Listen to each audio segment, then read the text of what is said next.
วิไลน้องชายแข่งขบวนโนมรณาเป็นปัจจัยคือลูกเสือเกศพระอาจารย์คุณโตในยุคนั้นขอพระเจ้าโตที่เป็นกระบอกกับพระเจ้าที่ดาบวันโดยคุณพญานาคเ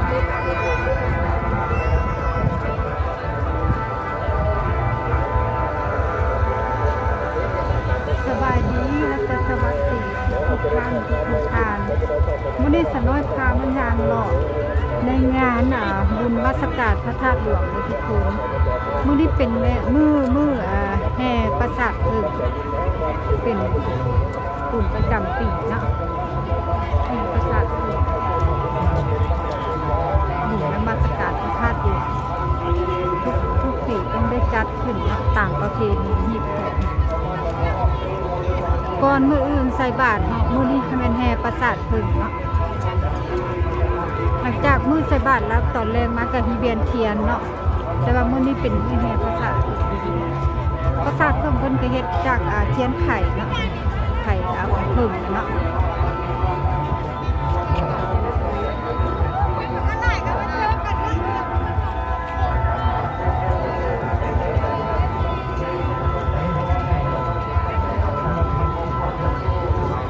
คนกำลังเริ่มลังไหลเข้ามาแล้วเนาะ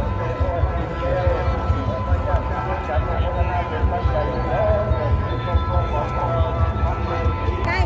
เนาะทุกคนมื้อนี้บรรยากาศแบบขึ้นฟ้าขึ้นฝนได้ประมาณมืดบรรยากาศแบบใครแน่เนาะใครแน่เพราะว่ามันบ่แดดประมาณไล่มันเฮ้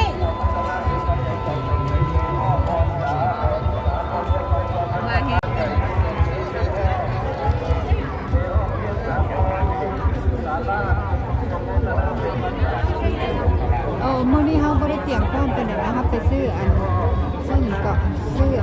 ประสาทพึ่งหรือว่าแต่ตกมันก็เลยบูมก็ได้มี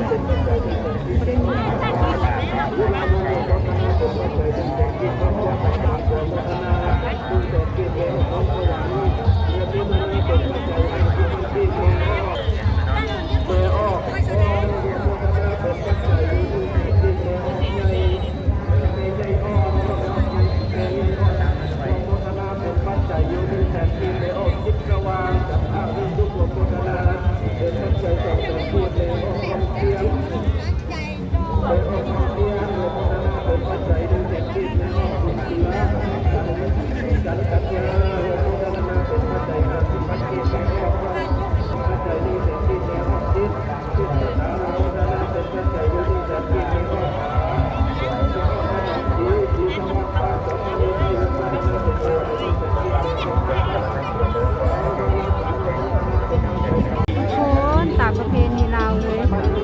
ใส่บาตรหยาดน้ำเขาใส่ผ้าถุงใส่สิ่งเทียมแพเนาะแต่ก็มีบางคนใส่กระโปรง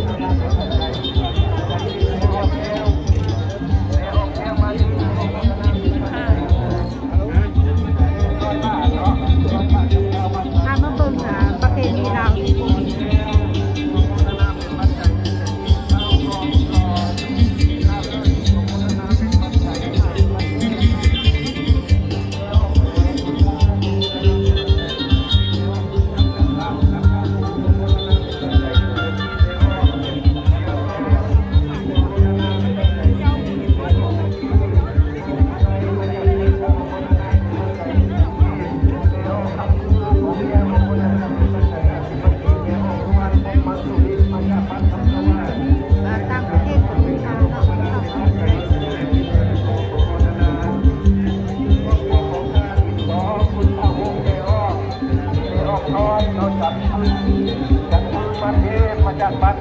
มาจากบ้านที่สว่างจากท่าบุรีนครในการโรงโมทนามีอากาศ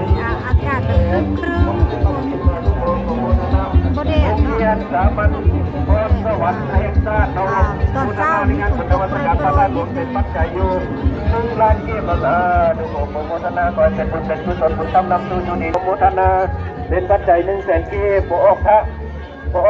ขาประดิษฐ์หลวงบ้านของโมทนาเป็นปัจจัย200 บาทไปออกสู่ใจบ้านดงนาโซ่ของโมทนาเป็นปัจจัยอยู่ 100,000 กีบแม่ออกแกนจันทร์ดาวเรืองโมทนาเป็นปัจจัย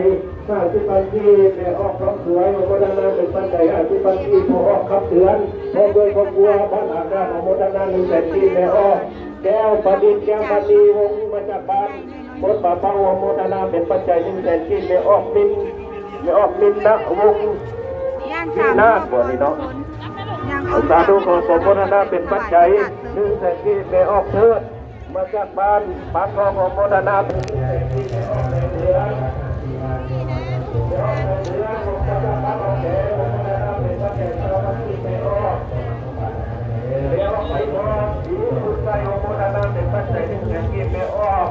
หัวออกมาจากสมโภชนะเป็นปัจจัย100,000 กีบแดงผู้พกมาจากสมโภชนะเป็นปัจจัย ใช่แม่ก็เป็นที่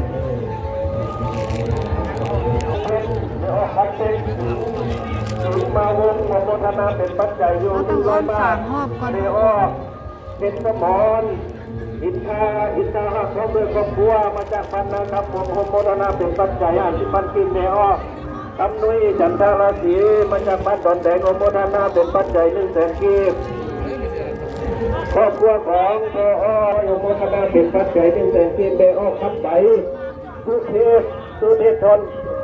ทอนคำ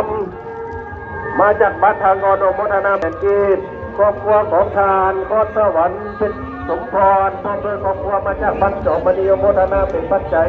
100,000 กีบยาพอสุนทรทีหาจากโมทนาเป็นปัจจัย200,000 กีบแม่ออกขอรับดินพอออกเครื่อง ให้แม่ โม เล ท ย นาเป็นปัจจัยอยู่100,000 กีบแม่ออกวิไลวันแม่ออกสุนารีมาจากขอถูกในคดีนครวิจารณ์โมทนาเป็นปัจจัยอยู่100,000 กีบครอบครัวของพอออกสุนเก่าสัญญาสารมาจากบ้านมนตะวันแม่ออกโมทนาเป็น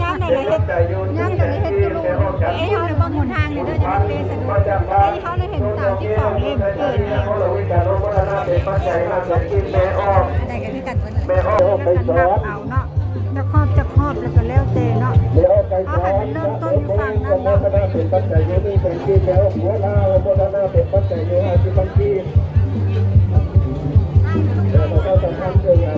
ของการประกาศให้ทุกคนอยู่ในเรื่องคนทางและในทางหัวน้อยก็เข้ามาคนละคนแล้วก็ต่อรอบโดยคณะกรรมการก็ต้อง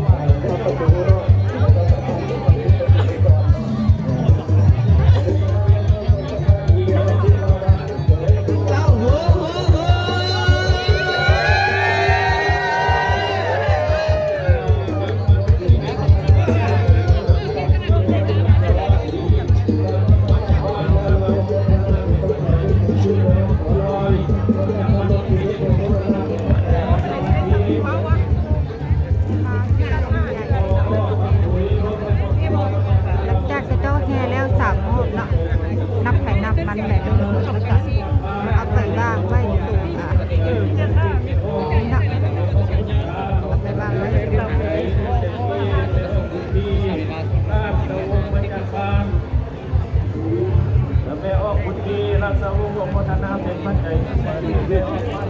เขาจื้อในเรื่องว่าเขาเริ่มต้นหมดไหน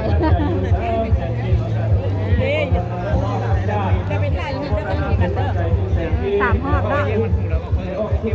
เป็นปัจจัย100,000 กีบและสาธุโมของโมทนาศรัทธาจากครูอาจารย์นักเรียนจากนักเรียนโรงเรียนสามัญชนสวัสดิ์แห่งชาติของโมทนาพุทธวัสการพระราชหลวงเป็นปัจจัยอยู่3,480,000 กีบสาธุของโมทนาต่อมากระทรวงพิพรมพนักงาน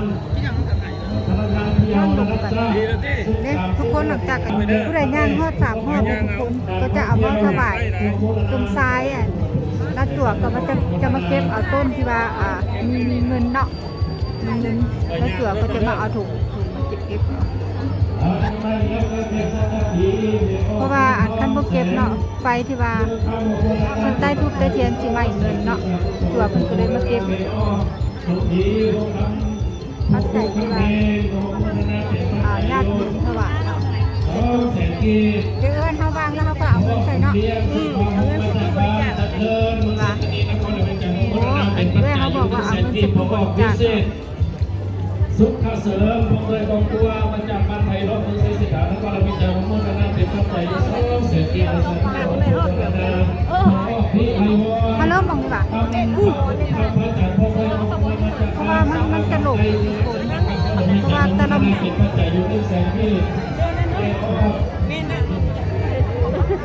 น้องน้ำมันมาทุกคำเพลงมาจากพระตาเสียของพระนานาเซโลก็มีใจรู้ว่าเป็นพระแต่ลูกแสนพี่ในออกพิสมัยนานาเป็นพระแต่ลูกแสนพี่ในออกพัสดีวาระ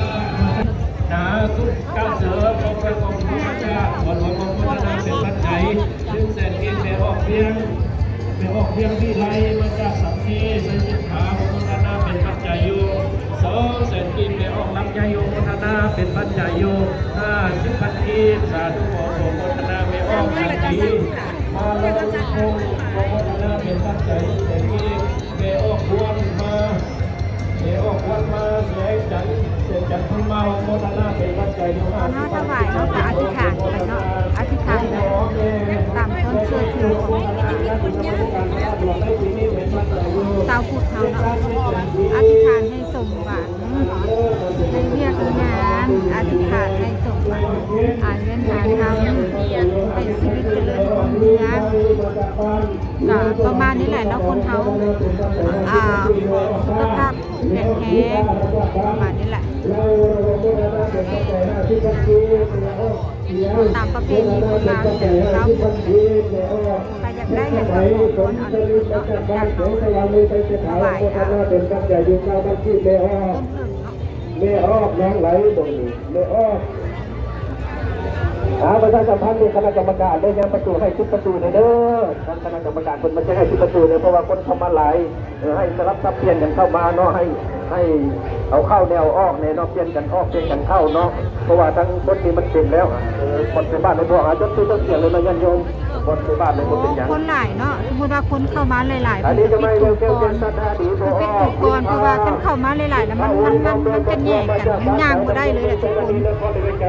เพิ่นให้แบบเพิ่นเปิดประตูให้เข้ามาเป็นระยะแบบนี้นะ ไม่ออกเที่ยวมีไฟโมนาเป็นปัจจัยอยู่50 นาทีไม่ออกของน้องไหลหมดเลยนะโมนาเป็นปัจจัยอยู่30 นาทีสาธุของโมนาจดชื่อจดตักแม่เด้อเดี๋ยวคือทักทีดีก่อนประชาสัมพันธ์จะได้อ่านตามชื่อที่ไปออกจดมาให้เลยเนาะยังโมนาเป็นปัจจัยอยู่1 แสนกินไม่ออกสังฆังแสนวงเดือนโมนาเป็นปัจจัยอยู่1 แสนกินไม่ออกปุ๋ยคำชุดสาวงมาจากปากกามในโมนาเป็นปัจจัยอยู่1 แสนกินก็เพื่อของบุตรไว้พระนักเรียนโมนาเป็นปัจจัย50 กินไม่ออกขันทองเพียงเทพกรุงไทยโมนาเป็นปัจจัยอยู่1 แสนกินสาธุโกโมนา ผู้ใดอยากไปถวายอยู่ข้างบน เรามาได้ตั้งโครงการนี้ผมงบประมาณแห่งรัฐโดยพัฒนาตรงนี้พระแม่คุณทองงบประมาณสุดท้ายตามเป็นที่ถ้าหนูเสียทุกเป็นโมนาสัจจีขอสุขภาพทุกคนพระเดียวโมนาสัจจีว่าสุขภาพโมนาสัจจีเป็นสนิพรโมนาสัจจีไม่ออกทัดมาดีดาวโมนา50 ปัจจีไม่ออกผู้ทำผู้รักโมนาสัจจีครับท่านที่ทำว่าโมนา50 ปัจจีไม่ออกพัฒนาจะทำโมนาสุขจีมาบรรดาวันทำโมนาสุขจีทำได้จะบอกเที่ยวกับโมนา50 ปัจจีไม่ออกมาดีรักปัจจีโมนา50 ปัจจี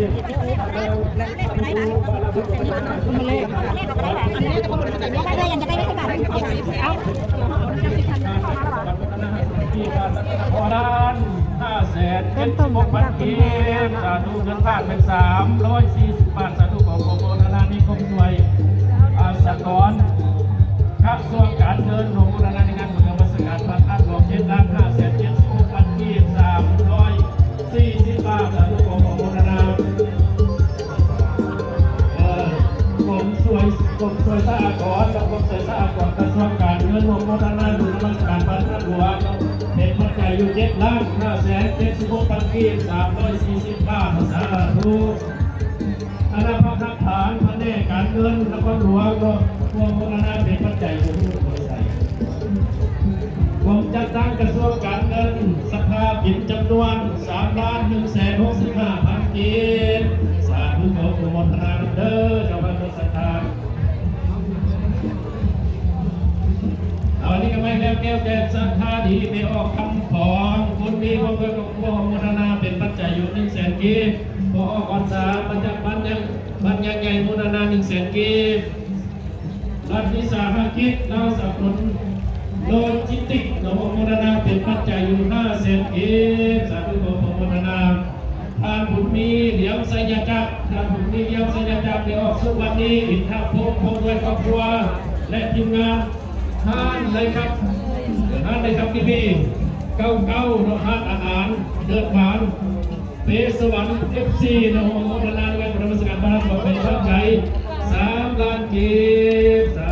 ธุขอพระโมทนา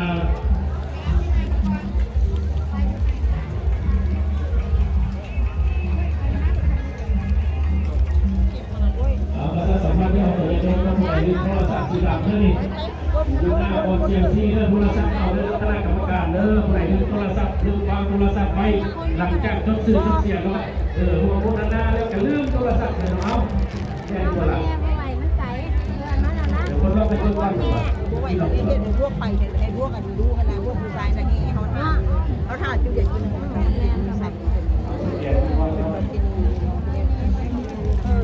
ยังทันได้ฮอดถ้าฮอบที่2เชื่อ ช่วยสาธารณกระทรวงการเงินตัวโฆษณาในการบุรณะการบ้านรวมเป็นปัจจัยอยู่ที่500,000 แม่ออกคุณสมรสุริยาวงศ์มาจากบ้านมักเนาโมทนาเป็นปัจจัยอยู่100,000 กินแม่ออกซิกเสียงสวัสดิ์โมทนาเป็นปัจจัยอยู่100,000 กิน ปีนั้นนี่บ่แย่กันแย่ว่าไปโตได้ยังบ่ได้ โดยรวมในสารพัดองค์การโมทนาเป็นปัจจัยอยู่100,000 กินสาธุโยมโมทนาไม่ออกสาธุโยมเดี๋ยวดาวิวอนสีหาลาตุโมทนาเป็นปัจจัยอยู่100,000 กินสาธุโยมโมทนาขอขาคนทำเงินทุกคนมาจากบ้านรักไส้โมทนาเป็นปัจจัย100,000 กินแม่อ้อมพรมานีแสนบุญมาโมทนาเป็นปัจจัยอยู่500,000 กินสาธุโยมโมทนาแม่อ้อมพรตาสุวรรณมาจากบ้านดาวิไส้โมทนาเป็นปัจจัยอยู่2,000 กินสาธุโยมโมทนาเป็นอย่างสูงด้วย แล้วเพิ่นยังได้3ฮอบแล้วเพิ่นเอามาวางไว้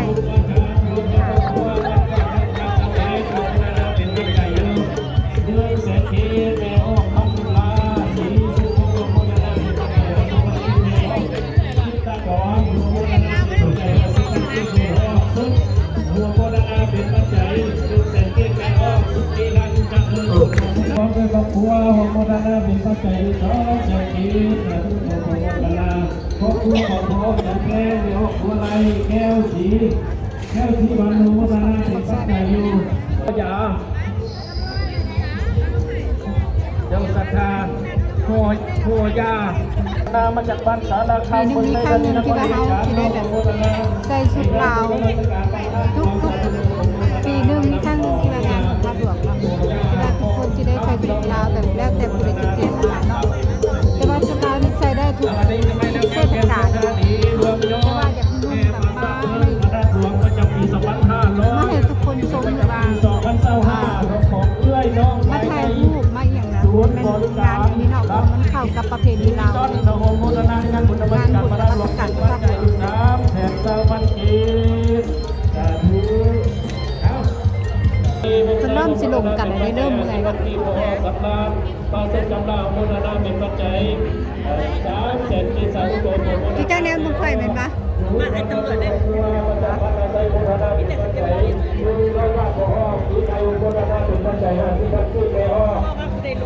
งเป็นหน้าที่แบบนั้นก็ดีสามครบแล้วเข้าไปบางม่งแล้วคนหลายนะ จากบ้านสปังโลโมทนาเป็นปัจจัยที่ชื่อโมหะสมมามีนายกมาจากบ้านเราสุริทองก่อนดอกแก้วบริทอง แล้วได้แล้ววะ สั่งเป็น เอาอันนั้นแล้วแล้วเขากะ ข้าวหอมบะเบอร์กับบัวโมทนาเป็นปัจจัย100,000 กิพระเชียงนี้รอสุขข้าวหอมโมทนาเป็นปัจจัย100,000 กิแม่ออกไข่บะเบอร์กับบัวโมทนาเป็นปัจจัย